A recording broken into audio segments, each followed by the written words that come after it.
हाय, hello. तर काल भाग टाकणं झालं नाहीये माझ्याच्याने. आज भाग टाकते. तर सर्वांना नमस्कार. रॉयल शेतकरी मराठी कथा भाग 124वा. गावाकडची ती प्रसन्न पहाट. बाहेर कुठेतरी कोंबड्याचा आरवण्याचा आवाज येत होता. हेडफोन्स घाला सगळ्यांनी. पण आता खोलीत मात्र प्रेमाचा दरवळ अजूनही तसाच होता. डॉक्टर रोहितने पल्लवीला आपल्या मिठीत घट्ट जकडून ठेवलं होतं.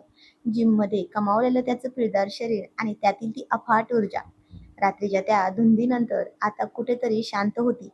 एरवी हॉस्पिटलच्या एसी मध्ये राहणाऱ्या डॉक्टर साहेबांनी काल रात्री पल्लवीच्या प्रेमात स्वतःला आणि तिला असा काही घाम फोडला होता की या थंडीचा लवलेशही उरला नव्हता.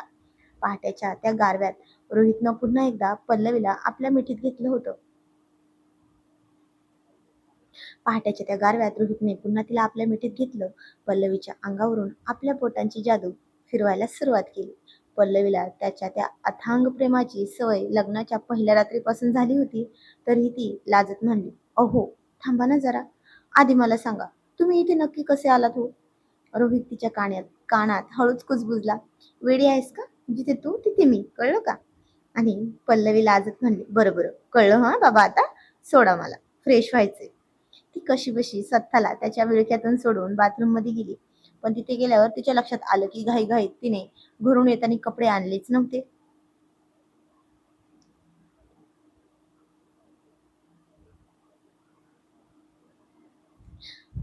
कपडेच आणायला विसरली होती. शेवटी अंगाला टॉवेल गुंडाळून ती तशीच बाहेर आली. रोहित डोळ्यावर उशी ठेवून झोपायचं नाटक करत होता. पल्लवी हळूच म्हणाली, "अहो, जागे आहात का?" रोहित म्हणाला, "नाही ग, आता कुठेतरी तुझं स्वप्न पडायला लागलं होतं. बोल, काय झालं?" पल्लवी म्हणाली, "ते मी कपडे नाही आणलेत हो. तुम्ही घरी जाऊन माझे कपडे आणता का? की मी प्रियाला सांगू तिचे कपडे पाठवायला?"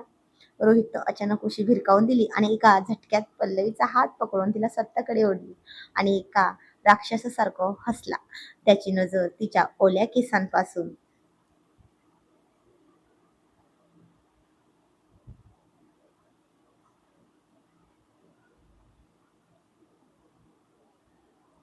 ओल्या केसांपासून ते पायाच्या नखापर्यंत फिरली. रोहित खटाळपणे हसत म्हणला, "ओ रिअली?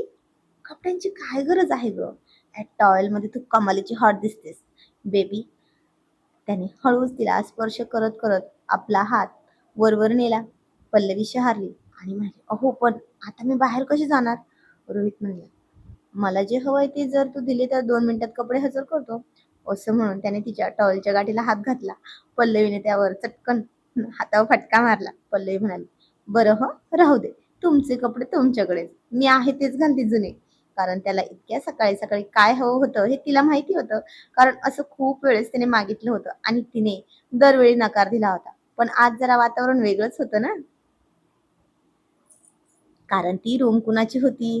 तर आपल्या सगळ्यात जास्त रोमॅन्टिक कपलची म्हणजे शिवम आणि प्रियाची. मग त्या रूममध्ये सगळीकडे त्या प्रेमाच्या फुलांचा दरवळ तर होताच. कुणीही तिथे राहिले तर त्यांना ते त्यांच्या प्रेमाच्या सुगंधाने वेडं करणारं भूत तर त्या सगळ्यांच्या डोक्यावर स्वार होणारच होतं ना. इथं पण तसंच काहीसं झालं होतं. नको नको म्हणणारी पल्लवी आता त्याला तुम्ही हवे, तुम्ही हवे असंच म्हणत होती. तर ती रागाने पुन्हा बाथरूम मध्ये वळाली. पण रोहितनं चलाकीने तिचा टॉवेल सोडला. पल्लवी धावतच बाथरूम मध्ये शिरली आणि रोहित पण तिच्या मागे शिरला. आता दोघंही तिथंच होते. एकाच रोमॅन्टिक विश्वात. रोहितनं स्वतःचा शर्ट काढून तिला घालायला दिला आणि आतमध्ये काय काय चालू होतं कोणास ठाऊक, पण तो काहीतरी बोलत होता आणि स्वतः फ्रेश होऊन बाहेर आला. रोहित म्हणाला, "बाहेर ये पटकन, तुझ्यासाठी सरप्राईज आहे." पल्लवी तो मोठा शर्ट गुडघ्यापर्यंत ओढत लाजत लाजत बाहेर आली. तर समोर तिची साडी आणि रोहितचे कपडे नीट ठेवलेले होते. ती आनंदाने पुन्हा धावली आणि पुन्हा एकदा त्याच्या मिठीत विसावली आणि घेऊन त्याला बेडवरच पडली. आणि झालं त्याला जे हवं होतं ते मी त्याने तिच्याकडून करूनच घेतलं. असंच काहीसं म्हणावं लागेल.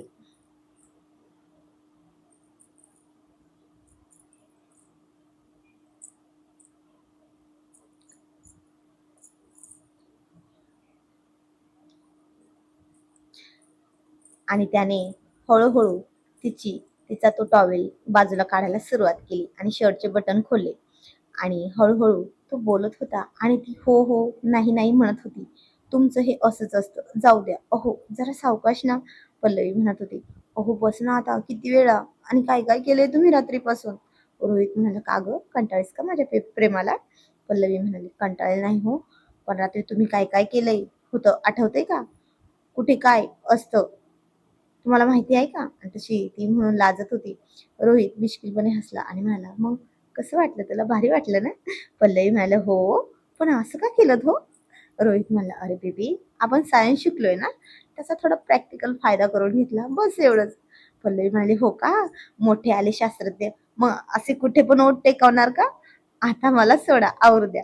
रोहित म्हणाला, इतक्या लवकर नाही हा. आधी एक घट्ट झप्पी, एक लांब सडक पप्पी, मगच तुझी सुटका. तशी पल्लवी गालातल्या गालात हसली आणि म्हणाली, खूपच हुशार झालात हो तुम्ही. आणि त्याच्या चष्म्याकडे बघत म्हणली, डॉक्टर रोहित, तुम्ही लग्नानंतर खूपच बेशरम झाला आहात बरं का.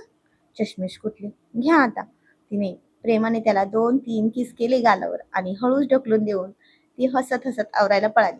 आता या खोलीत शिवम आणि प्रियाच्या प्रेमाचे जे गुण होते ना, ते या दोघांमध्ये पूर्णपणे उतरले होते एका रात्रीत. आता ती साडी घालत होती आणि ह्याने याचं आवरलं. ती आरशात पाहून मेकअप करणार तर तो म्हणाला, बेबी जर मी तुझं आवरलं तर काय हरकत आहे का? मी आवरून देऊ का? ती म्हणली, हो द्या आवरून. तो म्हणाला, बरं ठीक आहे, देतो आवरून. आणि आता डॉक्टरचे हात किती मऊ असतात ना, काहीतरी कष्टाची कामे नसतात ना, म्हणून मऊ असतात आणि ते सॉफ्टच असावे लागतात. पेशंटला बघायला बरे वाटतात ना. आणि केला की खट्याळपणा. तिच्या गुबगुबीत गालावर उलटा हात फिरवून लोशन लावून पावडर लावली, एक छोटीशी टिकली लावली आणि म्हणाला, डन, घे, झालं तुझं आवरून. आणि स्वतःचं तोंड तिच्या समोर लहान मुलासारखं करून केलं. ती म्हणाली, हे काय, तुमचं आवरायचं आहे? मग काजळ लावून देऊ का तुम्हाला? तर तो तिला मिठीत घेऊन तिच्या खांद्यावर डोकं ठेवून म्हणला, गरज मला नाही काजळाची, तुला आहे. आणि जरा वेळाने दोघं पण खाली आले तर सगळे मित्रपरिवार बसले होते. त्या दोघांकडे पाहून शिवमने डॉक्टर रोहितला इशारा केला तर त्याने पण थंब दाखवून उत्तर दिलं. पण पल्लवी गेली सरळ किचन मध्ये. तिथे जान्हवी, आईसाहेब, प्रिया होती. पण नुसती प्रिया उभी होती. चहा झाला होता तर पल्लवी म्हणाली, दाखवा आईसाहेब, मी नेते. त्यांनी हो म्हणाले. ती घेऊन गेली. पण आता जाता जाता तिनं तिनं पुढं गळ्यावर असलेले केस जे डॉक्टर रोहितने मुद्दाम पुढे ठेवले होते ते मागे घेतले आणि झालं जे करायला नको होतं तेच केलं तिनं. सगळ्यांना चहा दिला आणि सगळे चहा घ्यायचे आणि डॉक्टर रोहितला म्हणायचे, चहा एकदम मस्त झाला आहे बरं का डॉक्टर रोहित, असं म्हणायचे. आणि आता तिच्या मनात प्रश्न पडला, यांना का म्हणतात सगळे? कारण याने रात्री केलेल्या प्रेमाच्या खुणा तिच्या गालावर, गळ्यावर, हनुवटीवर दिसत होत्या ना स्पष्ट. आणि ते एकमेकांना बघून हसून तेच म्हणत होते. आता मैत्रीण होती, चेष्टा करण्याचा अधिकार होता, पण नाही, किती केलं तरी ती मुलगी होती ना, म्हणून डॉक्टर रोहितची चेष्टा करत होते सगळे. आणि तोही हसून हो म्हणत होता.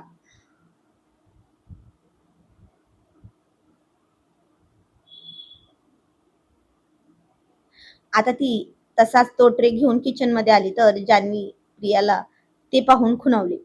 तर त्या हसत होत्या. ती म्हणली, काय झाले, का हसताय? तर आईसाहेब म्हणाले, बेटा पल्लू, खाली येण्याआधी आरसा पाहिला नाही का तू? ती म्हणली, हो पाहिला की, का, काय झाले? तशा त्या हसून म्हणल्या, बरं मग डॉक्टर रोहित पण काही म्हणाले नाही का? आणि ती काही न समजून म्हणली, अहो त्यांनीच तर माझं आवरलं आणि ते म्हणाले आरसा बघू नको, खूप छान दिसतेस. आणि तसा या तिघींचा पण हशा उडाला.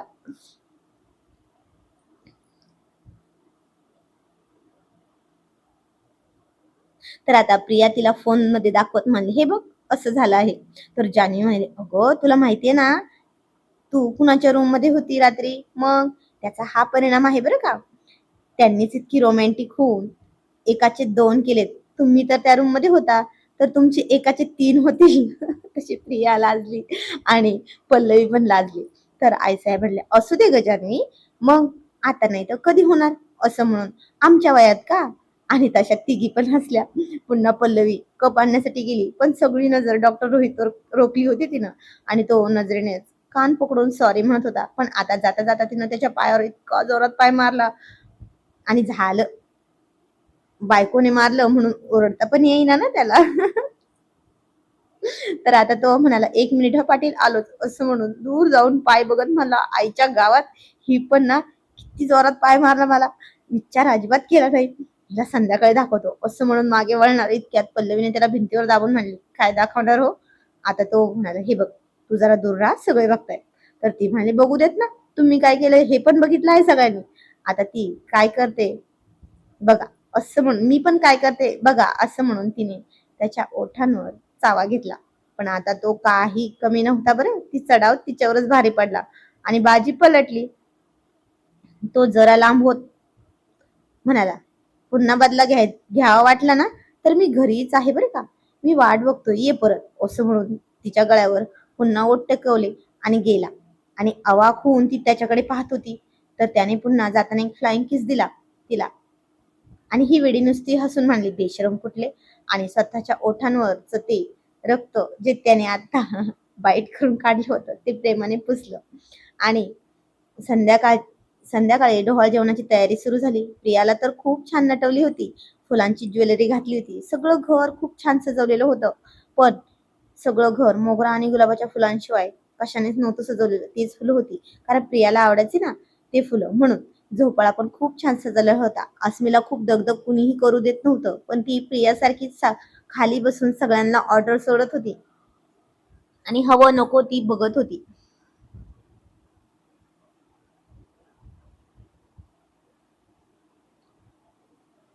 सगळ्यांना नुसती ऑर्डर सोडत होती. मग सगळ्यांनीच तिची म्हणजे प्रियाची ओटी भरली. फोटो सेशन झालं. ते पण सगळ्यांसोबत आणि शिवम सोबत पण वेगळंच. आणि पण आता आशीर्वाद दिले सगळ्यांनी. आबासाहेबांनी तर तिच्यासाठी खूप छान अशी सोन्याची सिंदूरदानी आणली होती भेट म्हणून. शिवम तर शिवमचं तर विचारायलाच नको. तो दर महिन्याला काही ना काही देतच होता. आणि आता सगळ्यांना आतुरता होती. तो क्षण आला. तो म्हणजे मिठाई ओळखण्याचा. आणि डोहाळ जेवणाच्या वेळी या क्षणाची सगळ्यांना खूप मोठी आतुरता असते. पण आता या खेळात खूप मोठा ट्विस्ट होता. कारण सगळ्यांच्या डोहाळ जेवणात फक्त 2 वाट्या असतात. पण इथे 3 वाट्या होत्या. कारण ट्विन्स होते ना. आता आईसाहेब म्हणले, "बरं राजे, जा तुम्ही त्यांच्यापाशी आणि दोघांनी मिळून एक वाटी निवडा." तो म्हणला, "ठीक आहे." दोघं पण खूप विचार करत होते. तो प्रियाला म्हणाला, "बघा राणी सरकार, तुम्ही जे कराल ना त्यातच आम्ही तुमच्या सोबत राहू." आणि तिने हो म्हणून वाट्यांवर हात फिरवून एक वाटी उचलली आणि त्याच्या हातात दिली. तो म्हणला, "हं, धरा आईसाहेब." त्यांनी ती हळूच उघडून बघितली आणि त्यांचा चेहरा खुलला.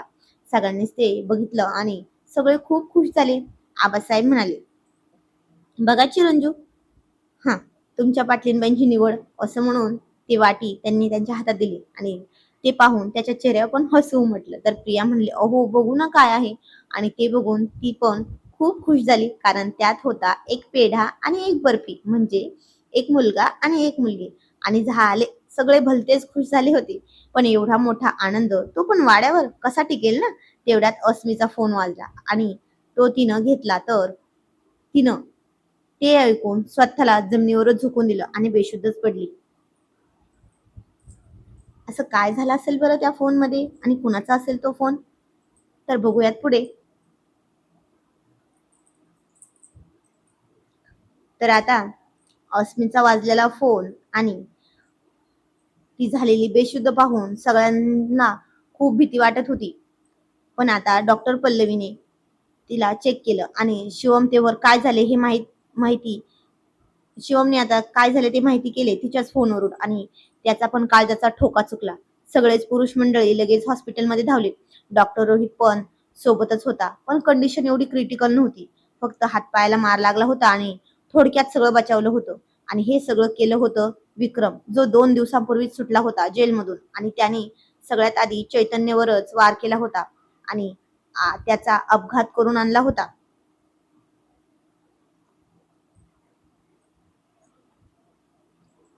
डॉक्टर रोहित म्हणाला, "पाटील यांना आपल्या हॉस्पिटलमध्ये शिफ्ट करूया, म्हणजे जास्त लक्ष देता येईल आणि सतत कुणी ना कुणी सोबत असेल." तो म्हणला, "हो डॉक्टर रोहित, तुम्ही म्हणता ते बरोबर आहे." आता सगळे निश्चित झाले होते. पण शिवमच्या मनात एक विचार सतत येत होता की याने माझ्यावर नाही पण कुटुंबातील सदस्यांवर हल्ला करून बदला घ्यायचं ठरवलं आहे. पण मला खूप जागरूक राहणं गरजेचं आहे. आणि माझं कुटुंब माझा जीव आहे हे त्याला चांगलंच माहिती आहे. तर उद्याच्या भागात काय होईल हे जाणून घेणं खूप इंटरेस्टिंग ठरणार आहे. तर जाणून घेऊया पुढील कहाणी पुढील भागामध्ये. धन्यवाद. आणि अजून एक गोष्ट, लाईव्ह सेशन घेण्याचा विचार आहे. कुणाच्या मनात एखादा टाइम फिक्स करायचा असेल तर तुम्ही कमेंटमध्ये नक्की सांगू शकता. 1 तारखेला घेऊयात आपण लाईव्ह सेशन. आणि जर खूप साऱ्या कमेंट नाही आल्या तर मी लाईव्ह सेशन घेण्याचं डोक्यात घेणार नाही. लाईव्ह सेशन घेण्यासाठी जवळपास 25 ते 30 कमेंट लागतील आणि जवळपास 25 ते 50 जण सोबत लाईव्ह असणं गरजेचं असते. ठीक आहे. धन्यवाद. आणि लाईव्ह सेशनसाठी तुम्हा सर्वांना एकच टाइम फिक्स करावा लागेल. तेव्हा ते कुठे परवडणार आहे. आणि एकच तारीख म्हणजे परवा दिवशी 1 मेला त्याच दिवशी जमू शकतं. नाहीतर मग 2 महिन्याच्या नंतरच डायरेक्टली. जर तुमच्या सर्वांचं प्रपोजल मला आवडलं तर मी विचार करणार आहे. आणि जर तुमच्या सर्वांचे टायमिंग वेगवेगळे असले तर मी विचार 2 महिन्यानंतर करेल. ठीक आहे.